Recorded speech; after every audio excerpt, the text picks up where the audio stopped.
My dear students, welcome to NK Baba GS classes.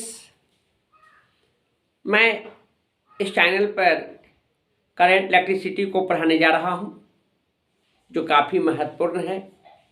यह बिल्कुल chemistry से संबंधित है, एटम से संबंधित है, परमाणु से संबंधित है। आप जानते हैं कि विद्युत धारा जो होते हैं उसमें आवेश परिवर्तन के दर होता है, और आवेश जो होते हैं इलेक्ट्रॉन का प्रवाह होता है, और इलेक्ट्रॉन जो होते हैं परमाणु का मौलिक कण होता है। इलेक्ट्रॉन क्या है? परमाणु का मौलिक कण होता है। और वह इलेक्ट्रॉन जो परमाणु में दो प्रकार के होते हैं, एक होते हैं कोर इलेक्ट्रॉन, एक होता है आपको संयोजी इलेक्ट्रॉन। कोर इलेक्ट्रॉन जो होते हैं किसी भी परमाणु के बाहरी कक्षा के इलेक्ट्रॉन को छोड़कर शेष इलेक्ट्रॉन जो होता है वह कोर इलेक्ट्रॉन कहलाता है। साथ ही साथ आप जानेंगे कि कोर इलेक्ट्रॉन के बाद बाहरी कक्षा के जो इलेक्ट्रॉन होता है वह संयोजी इलेक्ट्रॉन होता है। इलेक्ट्रिसिटी, करंट इलेक्ट्रिसिटी जो विद्युत धारा है वह समस्त यूनिवर्स, क्या पूरी दुनिया की मैं बात करूं तो विद्युत धारा से कोई वंचित नहीं है, इलेक्ट्रिसिटी से वंचित नहीं है। यह बिल्कुल डोमेस्टिक इलेक्ट्रिसिटी की मैं बात कर रहा हूं, जो बड़े बड़े इंडस्ट्री हो, है ना, या मेडिकल साइंस हो, या कंप्यूटर हो, इलेक्ट्रॉनिक्स हो, जो भी आइटम्स हैं सभी में इलेक्ट्रिसिटी की आवश्यकता है। इलेक्ट्रिसिटी हमारे दैनिक जीवन से ऐसा जुड़ गया है जिससे दूर रहना मुश्किल है, जीवन अधूरा हो जाएगा इलेक्ट्रिसिटी के बिना। जरा सोचिए ना, आपका मोबाइल है, बैटरी लो हो जाता है, कितना बेचैन हो जाते हैं। कंप्यूटर का वर्क है, उसमें इलेक्ट्रिक की ज़रूरत है, वह नहीं रहे, कितना बेचैन हो जाते हैं। आज पूरे जगह या डोमिनेंस का जो काम कर रहा है वह इलेक्ट्रिसिटी है। इलेक्ट्रिसिटी इलेक्ट्रॉन से ही इलेक्ट्रिसिटी बना है, और वह इलेक्ट्रॉन किसका भाग है? परमाणु का भाग है। परमाणु किस में अध्ययन करते हैं? ये केमिस्ट्री में अध्ययन करते हैं। हाँ, इतना जरूर है कि मॉडर्न फिजिक्स में एटम को रखा गया है। एटम, मॉलिक्यूल्स से सब जो भी हैं, इलेक्ट्रिसिटी जो मॉडर्न फिजिक्स है वहाँ पर आप क्लास 12th में भी पढ़ेंगे मॉडर्न फिजिक्स, जहाँ पर आपको एटम और रेडियो एक्टिविटी जो है, एटॉमिक मास, एटॉमिक नंबर, है ना, मास डिफेक्ट, ये सारे चीज़ को पढ़ना है। वहाँ पर एक नए ब्रांच के अंतर्गत रखा गया है। फिर भी केमिस्ट्री है तो, एटम है तो केमिस्ट्री का ही भाग, इसलिए इसको अच्छी तरह से जानने की ज़रूरत है। व्यवहारिक जीवन में इसका काफ़ी उपयोग है, जनरल कंपटीशन में इसका काफ़ी महत्वपूर्ण स्थान रखता है। आप कोई भी मैं बात करूँ आपको जनरल कंपटीशन की, सभी जगह आपको साइंस की ज़रूरत है, और मैं उस तरह की बात मैं बतलाने जा रहा हूँ। आप इतना जानिए कि जनरल स्टडी काफ़ी महत्वपूर्ण है। गवर्नमेंट जॉब लेने के लिए जनरल स्टडी का होना ज़रूरी है। यदि जनरल स्टडी नहीं करते हैं, यह आपको जॉब का एक पार्ट बन जाता है। एसएससी देखिए, रेलवे देखिए, है ना, गुड्स कार्ड्स जो रेलवे का है, और आपको जितने भी हैं, एयरफोर्स नेवी है, नेवी का है, यानी जितने भी आपको वैकेंसीज हैं सभी में जनरल स्टडी है, सामान्य ज्ञान है, सामान्य अध्ययन है, और उसके लिए आपको कोई बाहर से पढ़ने की ज़रूरत नहीं है। वह बिल्कुल आपको मैं बता दूं कि 6 to 12 के जो बुक है, उस बुक का जो NCERT का जो बुक है, उसका जो संग्रह है, उस चीज़ को आपको पढ़ने की ज़रूरत है। और कहाँ तक उतने बुक को अध्ययन करेंगे, मैं आप लोगों को एकदम बिल्कुल आपको इम्पोर्टेंट बातों को पूरे NCERT का मैं कलेक्ट करके और इतने अच्छे ढंग से तैयारी करा दूंगा कि आपको कहीं दिक्कत नहीं होगा। देखिए, अभी वैकेंसी का होड़ लगा हुआ है, बहुत सारे वैकेंसी आ रहे हैं, तो यह बहुत सुनहरा मौका है, सुनहरा अवसर है कि आप लोग पढ़ करके और जॉब ले लीजिए। जितने भी एकेडमिक एजुकेशन ले लिए हैं, 10+2 कर गए हैं, ग्रेजुएशन कर गए हैं, टेक्निकल डिग्री रखे हुए हैं, उसको आप गवर्नमेंट जॉब में बदलिए। और गवर्नमेंट जॉब में आने के लिए आपको एक अच्छे गाइडलाइन की ज़रूरत है। बहुत ज़्यादा चीज़ों को पढ़ने की ज़रूरत नहीं है, लेकिन अच्छे अच्छे पॉइंट को पढ़ना है, गुड मैटर को पकड़ लेना है, कहाँ से क्वेश्चन आता है, कैसे क्वेश्चन आता है, इस सारी बातों पर ध्यान देना।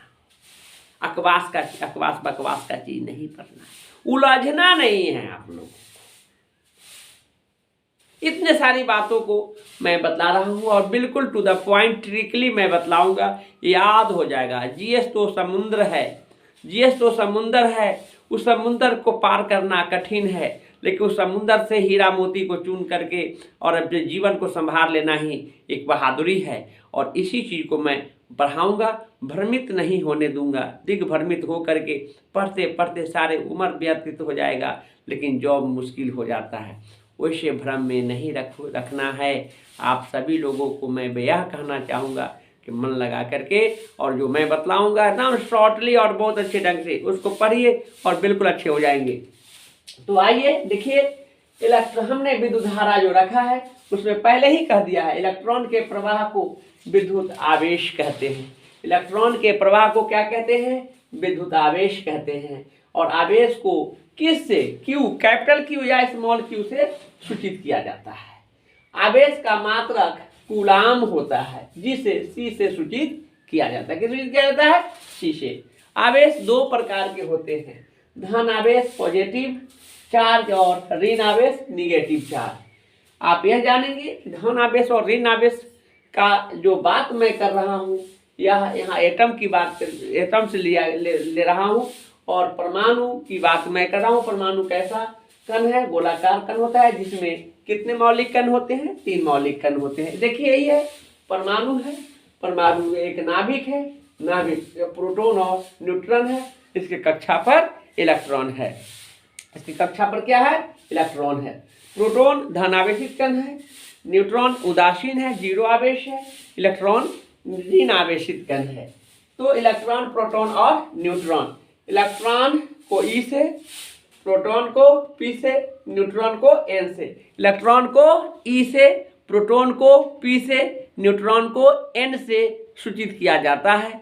इलेक्ट्रॉन ऋण आवेशित कण होता है, प्रोटॉन धन आवेशित कण होता है और न्यूट्रॉन उदासीन कण होता है, अर्थात 0 आवेश होता है, 0 आवेश होता है। तो आप यह कह सकते हैं कि परमाणु में कितने मौलिक कण होते हैं? परमाणु में 3 मौलिक कण होते हैं। कौन कौन? Electron, proton, neutron. इलेक्ट्रॉन पर आवेश कैसा होता है? ऋण आवेशित होता है। प्रोटॉन पर आवेश कैसा होता है? धन आवेशित होता है। न्यूट्रॉन पर आवेश कैसा होता है? उदासीन होता है। न्यूट्रॉन उदासीन कण होता है।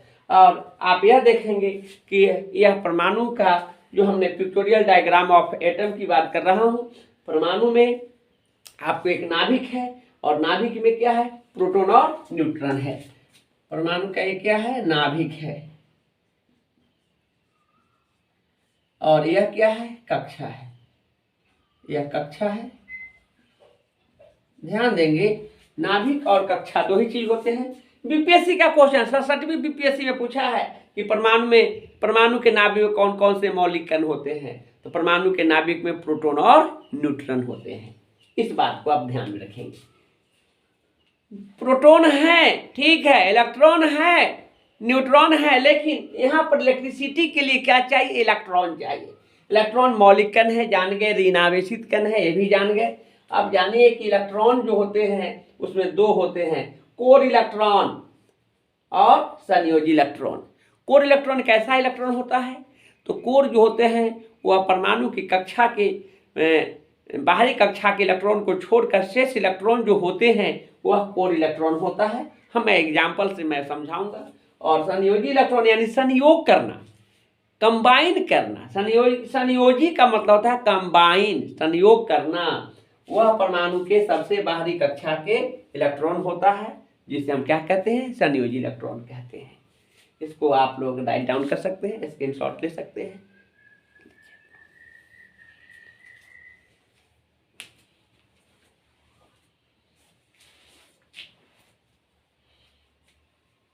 तो इसे हम मिटा देते हैं।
एग्जाम्पल के लिए आप देखिए,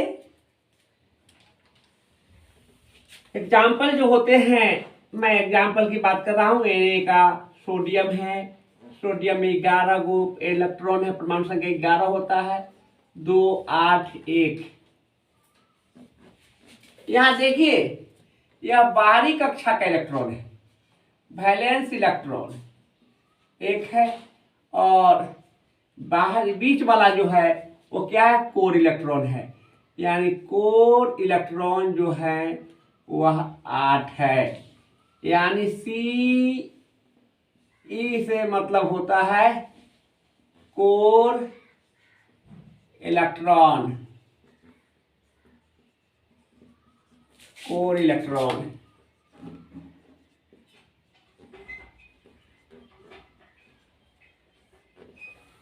इसी तरह से आप देखेंगे VE वैलेंस इलेक्ट्रॉन,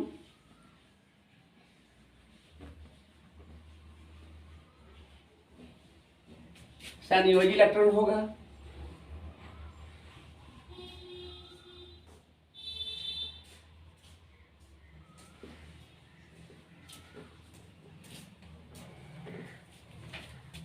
संयोजी इलेक्ट्रॉन आप इसका पिक्चर के द्वारा भी देख सकते हैं। सोडियम जो होते हैं, आप यह देखेंगे कि सोडियम का एक नाभिक है जिसमें 11 गो प्रोटॉन है और 12 न्यूट्रॉन है।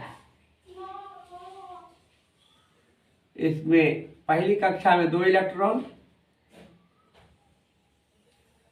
दूसरी कक्षा में 1 2 3 4 5 6 7 8 इलेक्ट्रॉन, और तीसरी कक्षा में जो है 1 इलेक्ट्रॉन है। देखिए इसकी बाहरी कक्षा जो है यानी VE बराबर 1 है और CE बराबर 2 जोड़ 8 बराबर कितना है, 10 इलेक्ट्रॉन है।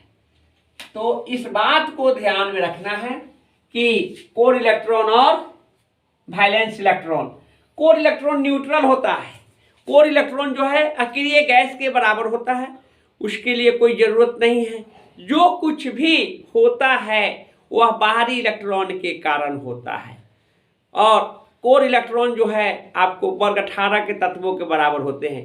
हीलियम, नियन, आर्गन, क्रिप्टन, जीनन और रेडन, यह जो है आपको वर्ग 18 के जो तत्व है वह रासायनिक रूप से उदासीन होते हैं, इलेक्ट्रिकली न्यूट्रल होता है, केमिकली न्यूट्रल होता है, नो लॉस नो गेन, वह है उदासीन होता है, न तो इलेक्ट्रॉन को त्यागता है और न ग्रहण करता है।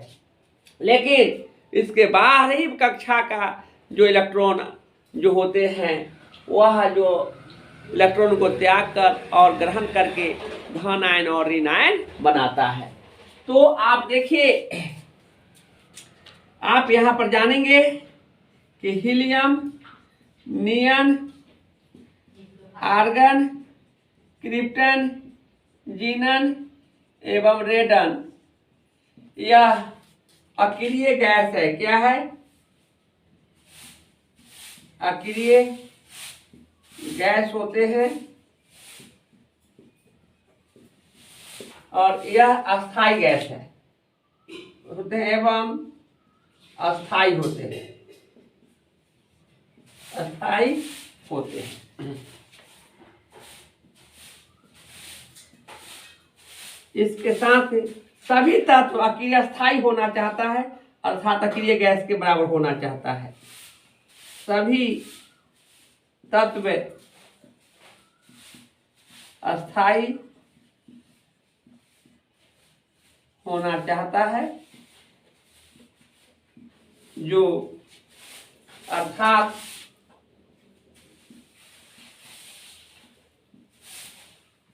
जिन तत्वों के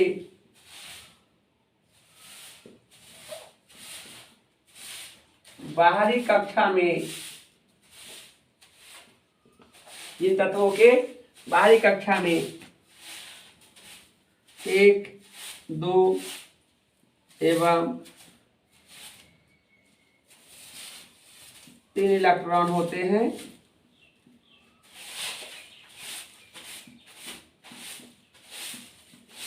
वे आसानी से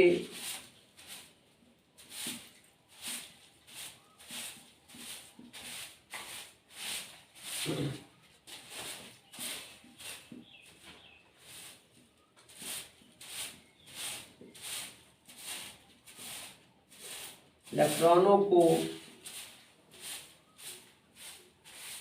त्याग कर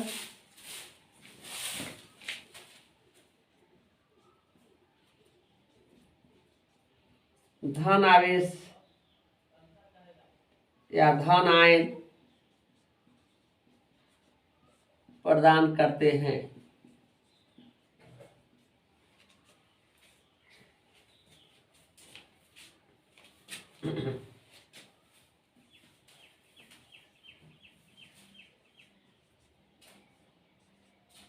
जिन तत्वों के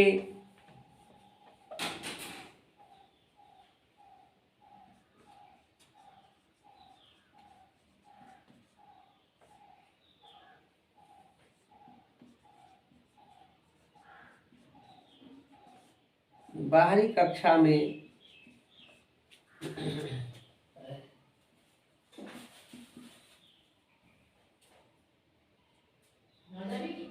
सात, 6 एवं 7, 6 एवं 5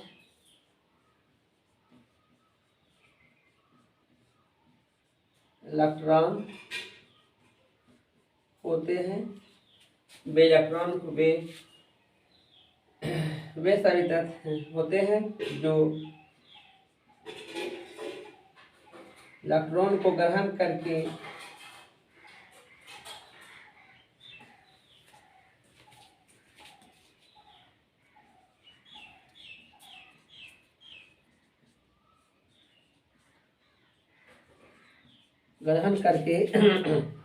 ऋण आयन बनाते हैं।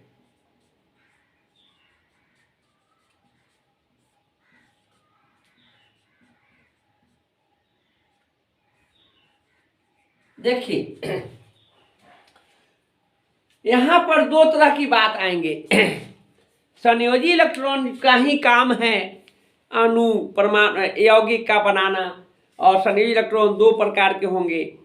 यानी संयोजी इलेक्ट्रॉन में जब 1, 2, 3 बाहरी कक्षा में इलेक्ट्रॉन रहेगा तो वह धन आयन बनाएगा, और जब 7, 6, 5 रहेगा तो वह ऋण आयन बनाएगा। कैसे बनाएगा मैं बतलाने जा रहा हूँ, इसको नोट कर लीजिए।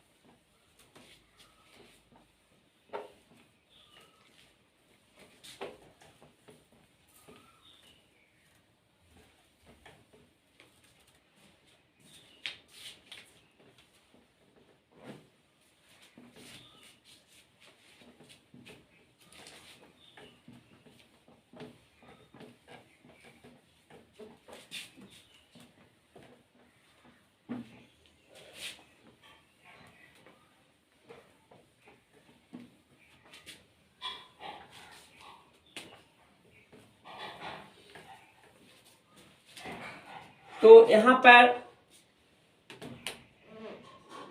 Na की बात कर रहा हूं और यह जो है इसका 11 इलेक्ट्रॉन होता है। 2 8 1 इलेक्ट्रॉन त्यागेगा। बाहरी कक्षा में 8 से 1 ज्यादा है और इसलिए सोडियम पर धन आयन हो जाएंगे, धन आवेश। मैग्नीशियम 12 होता है। 2 8 2 इलेक्ट्रॉन त्यागेगा। मैग्नीशियम 2 प्लस हो जाएंगे। अल्युमिनियम 13 होता है। 2 8 3 एल्युमिनियम 3 इलेक्ट्रॉन को त्याग कर 3 धन आयन होगा। क्लोरीन 17 होता है।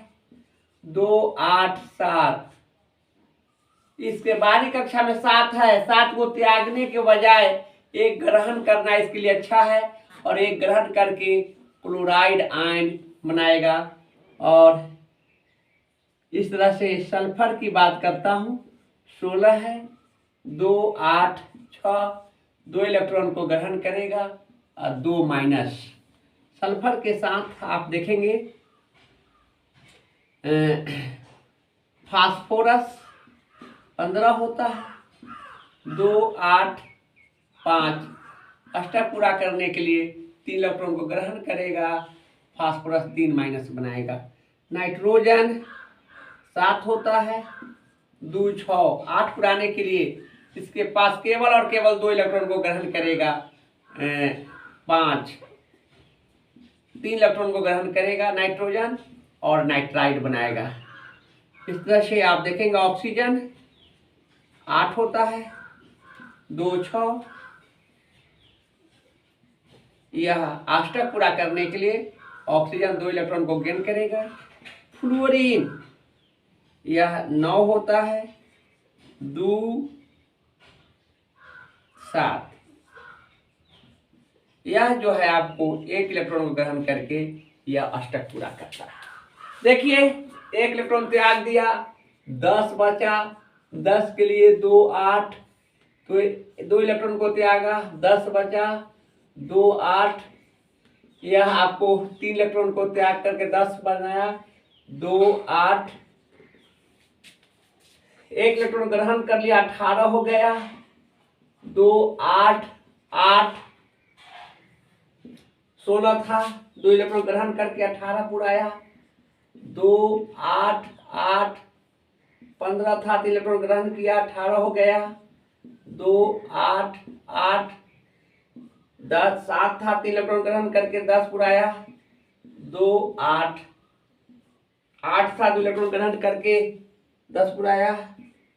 2 8 और फ्लोरीन के पास 9 था। अष्टक पूरा करने के लिए इलेक्ट्रॉन गेन किया है।